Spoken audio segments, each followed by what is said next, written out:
A ke bërë një investim të gabum edhe çka ke mësuar për tyre? Kam bërë investime të gabuara, qoftë në investime në asete, qoftë edhe në pjesën e kompanive, por ajo që kam mësuar është kur mos hamendëso. Çdo gjë duhet ta qartësosh që nga fillimi, qoftë në raportet që do krijosh me partnerët apo bashkëpunëtorët që do kesh, kur mos hamendëso se dikush do bëj diçka, pavarësisht se kush është apo sa jaftë apo çfarë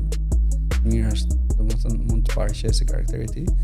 duhet të qartësohesh dhe mundësisht edhe ta dokumentosh në kontrata dhe mos vepro në vrullin e atij optimizmit që të merr në momenti. Jepi pak kohë gjës që të qëndrojnë mendimet e tua dhe nëse pas 1, 2, 3 ditësh përsëri do jesh po aq entuziast sa ishe në ato momentet e para, do të thotë që ka diçka që mund të jetë konkrete aty. Ky podcast është sponsorizuar nga Armal Mamaçi Training, kompani e cila suporton misionin ton për promovimin e vlerave dhe sipërmarrjes në Shqipëri.